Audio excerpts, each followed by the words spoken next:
सर्वेभ्यो नमो नमः। नमस्कार, स्वागत है आपका सरल संस्कृत सुगम संस्कृत में और मैं हूं प्रतिभा दीक्षित। इस वीडियो में हम संस्कृत साहित्य की नाट्य परंपरा जो है रूपक परंपरा उसके विषय में बात करने वाले हैं। अभी तक हम रामायण महाभारत और महाकाव्य परंपरा के बारे में बात कर चुके हैं। अब किस प्रकार संस्कृत साहित्य में नाट्य का विधा है वो प्रचलित हुई, क्या इसकी परंपरा रही है, किस तरह से इसका उद्भव हुआ, क्या विकास हुआ, कैसे, और जो प्रमुख नाटककार हैं वो कौन हैं, रूपक क्या हैं, इन सभी विषयों का अध्ययन इस वीडियो के अंतर्गत करने वाले हैं। तो आइए प्रारंभ करते हैं। साहित्य के सभी प्रकारों में श्रेष्ठ रूपकों को माना जाता है। ऐसा कहा जाता है कि नाटकांतम कवित्वम, कि जो कवित्व का अंत है वो नाटक है, अर्थात जितना भी कवित्व हो सकता है वो सब नाटकों पर आकर समाप्त हो जाता है। तो इस तरह से नाटक जो हैं वो साहित्य के सभी प्रकारों में, सभी विधाओं में श्रेष्ठतम माने जाते हैं। इसलिए भी माने जाते हैं क्योंकि ये जो काव्य के दो विभाजन किए गए हैं, दृश्य और श्रव्य, तो उनमें से जो ये दृश्य हैं इनको पढ़ने के साथ साथ इनका अभिनय भी किया जाता है। तो देखे हुए जो विषय वस्तु है वो किसी भी व्यक्ति के दिमाग पर ज्यादा छाप छोड़ती है, ज्यादा अच्छे तरीके से किसी व्यक्ति को प्रभावित करती है। तो इसलिए दृश्य होने के कारण भी ये विधा श्रेष्ठ मानी गई है। नाटकों का जो सर्वप्रमुख उद्देश्य है वो है अभिनय के विभिन्न प्रकारों से जो सामाजिक है, अर्थात जो प्रेक्षक है या जो दर्शक है उसको रसास्वाद कराना ही नाटकों का प्रमुख उद्देश्य है। भरत मुनि जो है वो भी नाट्य शास्त्र में कहते हैं कि न ही रसाद रीते कश्चित अपि अर्थः प्रवर्तते, क्योंकि कोई भी अर्थ जो है वो रस के बिना प्रवृत्त नहीं होता।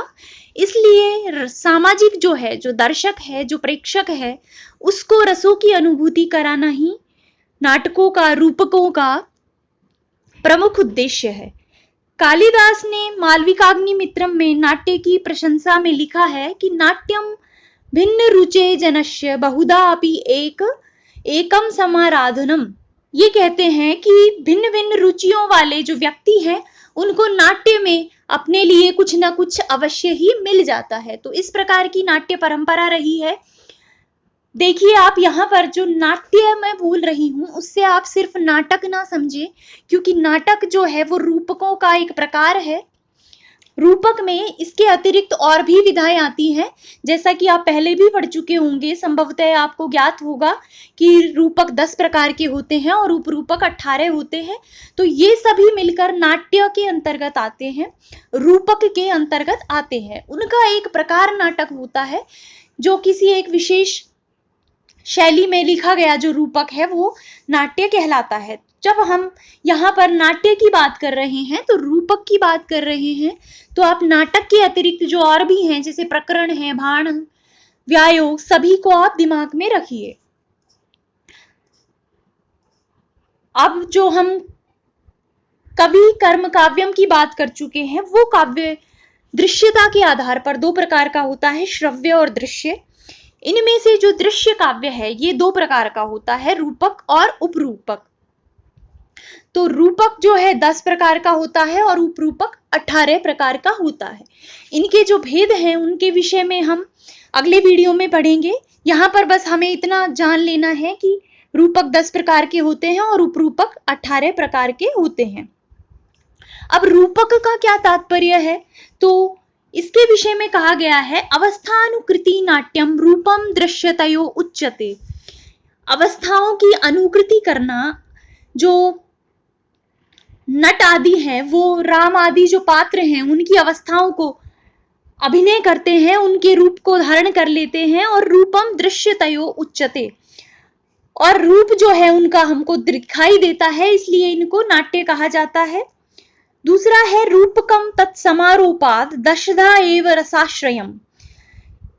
उनके जो रूप है राम आदि का, जिसका अभिनय पात्र कर रहे हैं, उनके रूप का आरोप अपने ऊपर कर लेने के कारण ये रूपक कहलाते हैं। और ये दशधा एव 10 प्रकार के होते हैं, और रसाश्रयम रस को आश्रित करके होते हैं। तो क्यों इनको नाट्य कहा जाता है? क्योंकि इनमें अवस्थाओं का अभिनय किया जाता है। और रूपक इसलिए कहा जाता है क्योंकि इनमें जो पात्र हैं वो अपने ऊपर दूसरे रूपों का आरोप कर लेते हैं। तो इस प्रकार की जो विधा है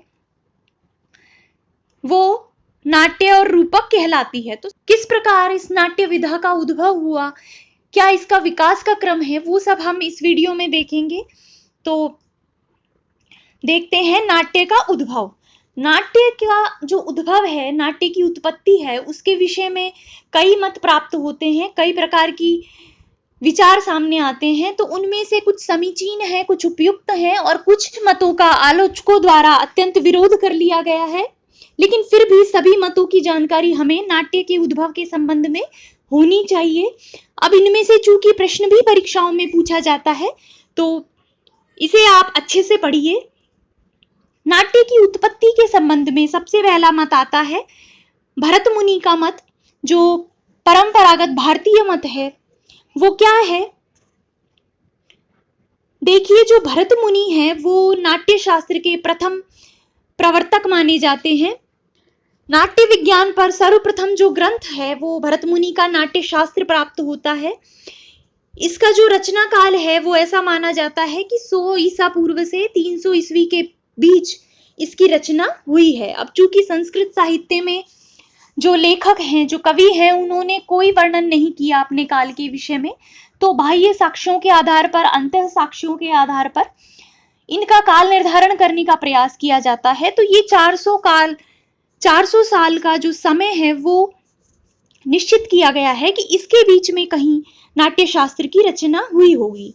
इसमें भरत मुनि नाट्य की उत्पत्ति के संबंध में एक मत देते हैं और कहते हैं कि देवताओं ने ब्रह्मा से प्रार्थना की कि आप कुछ ऐसा वेद बनाइए, कोई ऐसा ग्रंथ बनाइए जिससे हमें आनंद प्राप्त हो सके। तो देवताओं की प्रार्थना को स्वीकार करके ब्रह्मा ने चारों वेदों से सार लेकर नाट्य वेद के रूप में पंचम वेद का निर्माण किया। तो कई बार ये प्रश्न पूछ लिया जाता है, या तो सीधा सीधा भरत मुनि का मत आपसे पूछा जाएगा कि भरत मुनि क्या मानते हैं, या फिर भारतीय परंपरा का नाट्य की उत्पत्ति के संबंध में क्या विचार है। तो ये विचार है। दूसरा प्रश्न यहां से भी आता है कि पंचम वेद किसे कहा जाता है। तो नाट्य वेद जो है वो पंचम वेद कहलाता है। ब्रह्मा ने चारों वेदों से सार लिया और कौन कौन से वेद से क्या ग्रहण किया, इसके संबंध में भी प्रश्न बार बार परीक्षा में पूछे जाते हैं। तो आप इन्हें भी अच्छे से पढ़िए और ध्यान रखिए।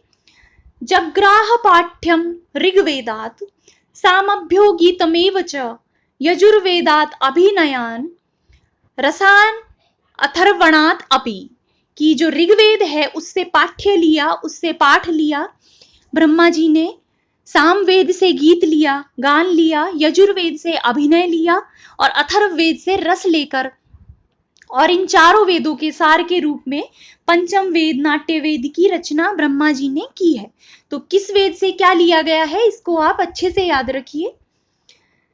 इसके अतिरिक्त नाट्य वेद में बहुत सारे, जो नाट्य शास्त्र है उसमें बहुत सारे विषय समाहित हैं। तो कौन सा विषय कहाँ से लिया गया है उसके संबंध में आगे भी बताते हैं कि शिव से तांडव लिया गया और पार्वती से लास्य लिया गया, और इसको लेकर नाट्य में नृत्य जो तत्व है उसकी योजना भी की गई।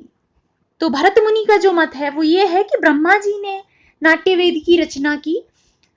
तो इसकी उत्पत्ति कहां से मानी जाएगी? भरत मुनि के अनुसार ब्रह्मा से। अब नाट्य शास्त्र में भरत मुनि ने कुछ रूपकों का भी उल्लेख किया है कि सर्वप्रथम अभिनीत रूपक जो हैं वो थे अमृत मंथन और त्रिपुरदाह। ये ब्रह्मा द्वारा रचित थे और इंद्र की किसी सभा में इसका मंचन किया गया था। तो इनको भी आप याद रखिए, इनके विषय में भी कई बार प्रश्न पूछ लिया जाता है कि सर्वप्रथम अभिनीत रूपक कौन से थे। तो अमृत मंथन और त्रिपुरदाह। नाट्य की उत्पत्ति से संबंधित दूसरा जो प्रसिद्ध मत है वो है संवाद सूक्तों से नाट्य की उत्पत्ति। कुछ यूरोपीय विद्वान जैसे कि मैक्स मूलर, सिल्वा लेवी, फोन श्रोएदर, हर्टल, ये जो यूरोपीय विद्वान हैं ये ऐसा मानते हैं कि ऋग्वेद में जो संवाद सूक्त हमें प्राप्त होते हैं वो ही नाटकों के प्राचीनतम रूप हैं। उन्हीं से नाटकों की ये जो विधा है ये प्रचलित हुई है। तो नाटकों की उत्पत्ति ऋग्वेद के संवाद सूक्तों से हुई है, ऐसा कुछ यूरोपीय विद्वानों का मत है। तो इनका नाम भी आप याद रखिए क्योंकि इसके संबंध में भी कई बार प्रश्न पूछ लिया जाता है। इनका जो मत है वो ऋग संवाद सूक्तवाद के नाम से भी जाना जाता है।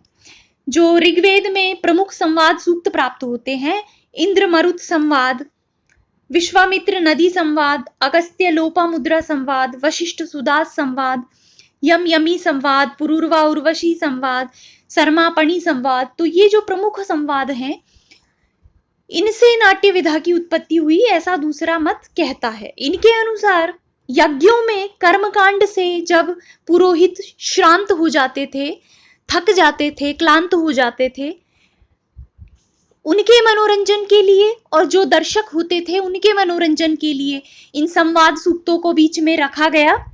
तो इनसे नाटकों की उत्पत्ति हुई है। तीसरा जो मत आता है नाटकों की उत्पत्ति से संबंधित वो है यूनानी रूपकों से उत्पत्ति।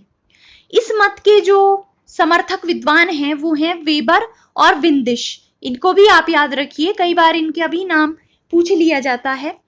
ये कहते हैं कि संस्कृत और यूनानी रूपकों में साम्य है, तो जो संस्कृत रूपक हैं वो यूनानी रूपकों से उनकी उत्पत्ति हुई है, उनका जो उद्भव स्थल है वो यूनानी रूपक है। तो यवनी का जो शब्द प्राप्त होता है संस्कृत नाटकों में, इनका मानना है कि इस शब्द का जो मूल है वो यूनान यवन से होता है। तो जो संस्कृत नाटक है वो यूनानी रूपकों से उत्पन्न हुए हैं।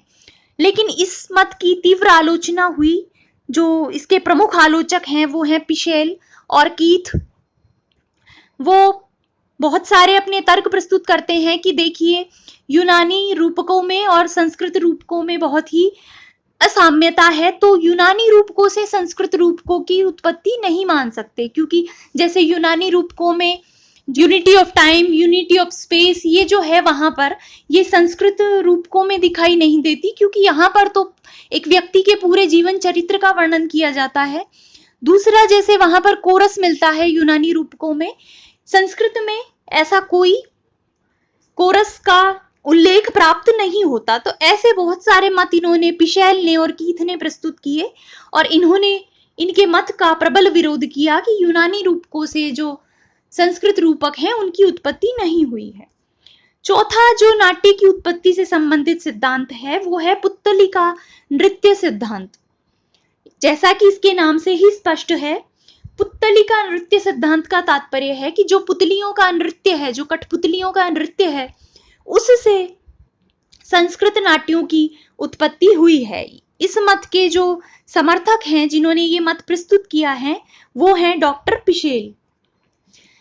ये जो अपने मत में आधार प्रस्तुत करते हैं, ये कहते हैं कि रूपकों में जो सूत्रधार और स्थापक शब्दों का प्रयोग की हुआ है वो ये बताता है कि जैसे कठपुतली में सूत्र पकड़कर उनको नचाया जाता है और जैसे वहां पर स्थापक होता है, तो इन शब्दों का प्रयोग पुतलिका नृत्य से संस्कृत रूपकों की उत्पत्ति बताता है। किंतु इस मत की भी प्रबल आलोचना हुई है और जो आलोचनाकार है वो कहते हैं कि साधारण नृत्य से रस भाव और क्रियात्मक नाटक की उत्पत्ति मानना तर्कसंगत नहीं है, क्योंकि जो पुतलिका नृत्य है वो केवल मात्र एक नृत्य है जिसमें नाटक का जो केवल एक अंग है। नाटक में नृत्य के अतिरिक्त बहुत सारी चीजें होती हैं, रस भाव क्रिया।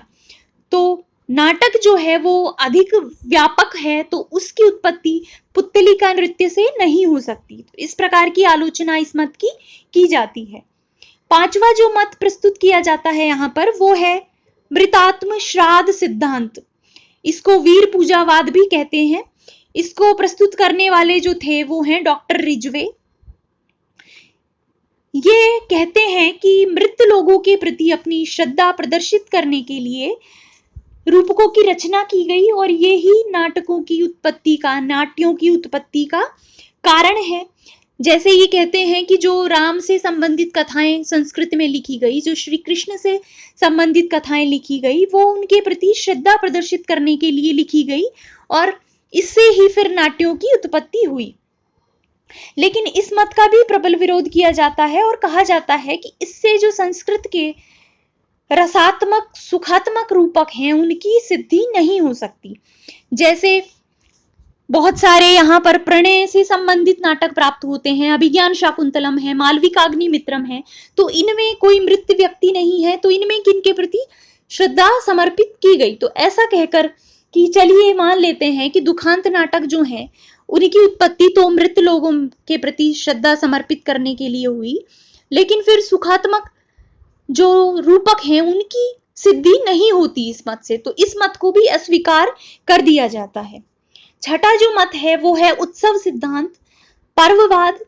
ये यूरोपीय विद्वानों का मत है। देखिए, यूरोपीय देशों में एक परंपरा है कि वहां पर मेपोल नृत्य एक पर्व मनाया जाता है। मई के महीने में जब शरद ऋतु होती है तो वहां पर लोग पोल रखकर एक खंबा रखते हैं, उसके चारों तरफ नृत्य करते हैं।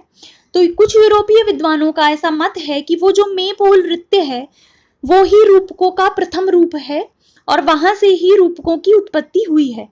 इसका आधार देते हुए, इसका जो आधार प्रस्तुत करते हैं तो वो कहते हैं कि कई जो नाटक हैं उनमें ये उल्लेख है कि इंद्रध्वज पर्व जो है वो शरद ऋतु में मनाया जाता था। तो इनकी साम्यता के आधार पर ये सिद्ध करने का प्रयास करते हैं कि रूपकों का जो प्रथम रूप है वो मेपोल नृत्य है। लेकिन इसकी भी आलोचना की गई और ऐसा कहा गया कि सामान्य नृत्य से नाटक जैसे काव्य प्रकार की उत्पत्ति मानना अनुचित है, क्योंकि जो नृत्य है वो केवल मात्र एक अंग है नाट्य का, तो अंग से अंगी की उत्पत्ति नहीं हो सकती।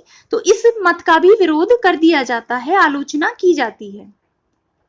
सातवां जो मत है नाट्य की उत्पत्ति से संबंधित वो है छाया नाटक सिद्धांत। इसके जो प्रवर्तक हैं या इसके समर्थक विद्वान जो हैं वो हैं जर्मन विद्वान ल्यूडर्स और स्टेनकोनो।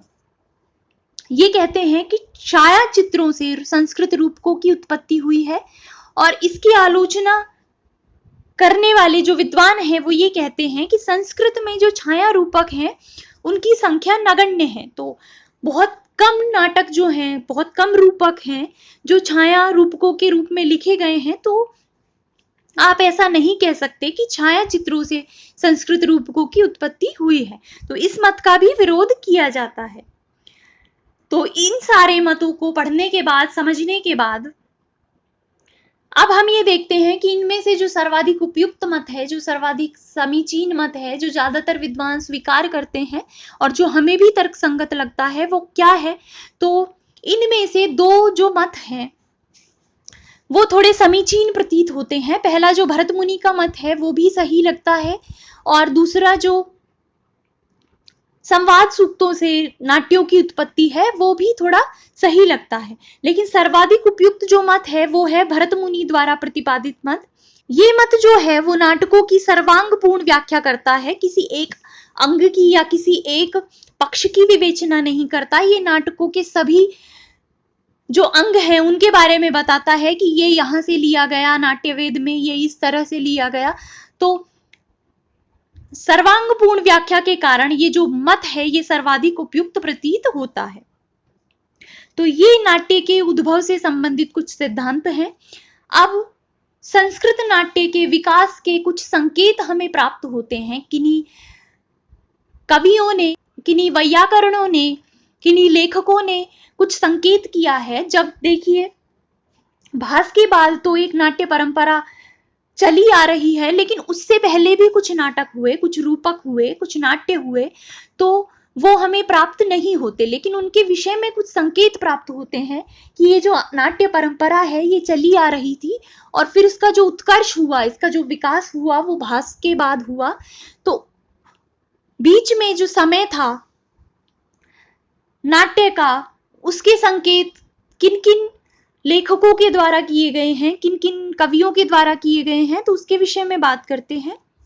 रूपकों का उद्भव, वैदिक युग में ही श्रांत और क्लांत जो ऋत्विज थे, जो यज्ञ करने वाले थे, यजमान थे और प्रेक्षक थे, उनके मनोरंजनार्थ हुआ और कालक्रम से इसका विकास हुआ। तो लेकिन बीच में जो नाट्य लिखे गए उनके विषय में देखिए, रामायण में भी लिखा गया है। रामायण का जो अयोध्या कांड है उसमें वाल्मीकि लिखते हैं कि न अराज के जनपदे प्रिहृष्ट नट नर्तकः, कि राजा से रहित जो जनपद है उसमें नट और नर्तक ये आनंदित नहीं रहते। तो यहाँ पर नट और नर्तक जो हैं इनका उल्लेख ये स्पष्ट करता है कि उस काल में नाट्य परंपरा चल रही थी और नाट्य लिखे जाते थे, उनका अभिनय होता था। दूसरा जो उल्लेख नाट्यों के विषय में प्राप्त होता है वो है बालकांड के 4th सर्ग के 9वें श्लोक में। वहां पर श्रृंगार, करुण, हास्य, रौद्र, भयानक और वीरादि रसों से युक्त काव्य के गाने का वर्णन किया गया है। दूसरा, महाभारत में भी नाट्य से संबंधित कुछ उल्लेख प्राप्त होते हैं, जैसे सूत्रधार जो है उसका उल्लेख आदि पर्व में है। नाटक शब्द का उल्लेख सभा पर्व में किया गया है। इसके अतिरिक्त नट, नर्तक और नायक इनका उल्लेख सभा पर्व में किया गया है। तो इन शब्दों का प्रयोग महाभारत में मिलता है, जिससे ये अनुमान लगाया जा सकता है कि उस समय भी नाट्य परंपरा थी।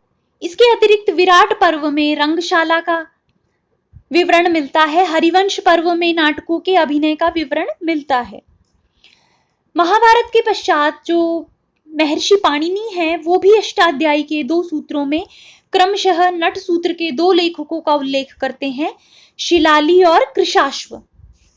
पाणिनि के पश्चात कौटिल्य जो है वो भी नाटकों के अभिनय का संकेत करते हैं। उन्होंने भी अर्थशास्त्र में इसके विषय में लिखा है। महर्षि पतंजलि ने भी महाभाष्य में कंसवध और बलिवंद विषयों के अभिनय का उल्लेख किया है। इसके अतिरिक्त भरत मुनि जो हैं उन्होंने तो नाट्य शास्त्र की रचना ही की है, जिसमें जो नाट्य शास्त्र का ही ग्रंथ है जिसमें नाट्य से संबंधित महत्वपूर्ण उल्लेख किए गए हैं। तो ये जो नाट्य शास्त्र है इसकी व्यापक विषय वस्तु संस्कृत रूपकों की पूर्ण विकासावस्था की ओर संकेत करती है कि उस समय तक जो संस्कृत नाटक थे उनकी पूर्ण विकास की अवस्था थी। तो इस प्रकार ये कुछ संकेत प्राप्त होते हैं। अब रूपकों का विकास है कि रूपकों का विकास किस प्रकार हुआ, क्या काल है, क्या उनकी विशेषताएं हैं। तो देखिए, रूपकों का जो काल है उसको भी महाकाव्य परंपरा के जैसे 2 भागों में विभाजित किया जा सकता है। पहला है प्रारंभिक काल के रूपक और दूसरा है परवर्ती काल के रूपक। जो प्रारंभिक काल है वो आरंभ से लेकर 7वीं शताब्दी ईस्वी तक माना जाता है। आरंभ का तात्पर्य है भास से लेकर ईसा पूर्व 3री शताब्दी से लेकर और 7वीं शताब्दी तक का जो समय है वो रूपकों के विकास की दृष्टि से प्रारंभिक काल माना जा सकता है। इस काल को विकास काल कहा जाता है। इसमें जो रूपक लिखे गए उनको विकास काल के रूपक कहा जाता है। क्यों? क्योंकि इस काल के लिखे गए जो रूपक हैं उनमें मौलिकता प्राप्त होती है। प्रत्येक जो रूपककार है उसकी अपनी कुछ मौलिक विशेषताएं हैं, कुछ स्वतंत्र शैलियां हैं। इस समय में जो प्रमुख रूपककार हुए हैं वो हैं भास, कालिदास, शूद्रक, विशाखदत्त, हर्ष, भट्टनारायण और भवभूति। दूसरा जो काल है वो परवर्ती काल है। इसको अपकर्ष काल कहा जाता है रूपकों की दृष्टि से। और ये जो समय है ये 8वीं शताब्दी ईस्वी से लेकर और 20वीं जो वर्तमान तक का समय है 20वीं शताब्दी तक वो माना जाता है। इसके अंतर्गत रूढ़िबद्ध रचनाएं लिखी गई। इनमें स्वतंत्र शैली का और मौलिकता का अभाव देखने को मिलता है। इस समय की जो रचनाएं हैं इनमें पूर्ववर्ती जो रचनाएं हैं उन्हीं का अनुसरण किया गया, रूढ़िबद्ध रचनाएं की गई। मौलिकता का अभाव यहाँ पर देखने को मिलता है। इसीलिए इस काल को विकास की दृष्टि से अपकर्ष काल कहा जाता है। भाषा शैली और प्रस्तुति की दृष्टि से ऐसा काल जिसमें संस्कृत जो थी वो जन सामान्य से दूर केवल शिक्षितों या विद्वानों की भाषा बन गई, तो ऐसा काल है अपकर्ष काल। इसमें जो प्रमुख रूपककार रूपककार हैं वो हैं हर्षवर्धन, भट्टनारायण इत्यादि। तो ये एक सामान्य रेखा चित्र बनाने का मैंने प्रयास किया है आपके सामने कि किस तरह से नाट्यों का उद्भव हुआ है और क्या उनके विकास के सोपान हैं। अब इस सोपान के अंतर्गत रूपककारों के अनुसार, नाटककारों के अनुसार हम अगले वीडियो में अध्ययन करेंगे। तो वहां पर हम भास से प्रारंभ करके और जो आधुनिक समय तक के जो महत्वपूर्ण रूपककार हैं, नाटककार हैं, उनके विषय में और उनकी रचनाओं के विषय में अध्ययन करेंगे। तो इस वीडियो को हम यहीं पे समाप्त करते हैं। परीक्षा की दृष्टि से ये अत्यंत महत्वपूर्ण वीडियो है। इसमें से प्रश्न कई बार आ चुके हैं, तो आप इसको अच्छे से पढ़िए और बार बार इसका रिवीजन करते रहिए। तो मिलते हैं नेक्स्ट वीडियो में एक नए विषय के साथ। तब तक के लिए धन्यवाद।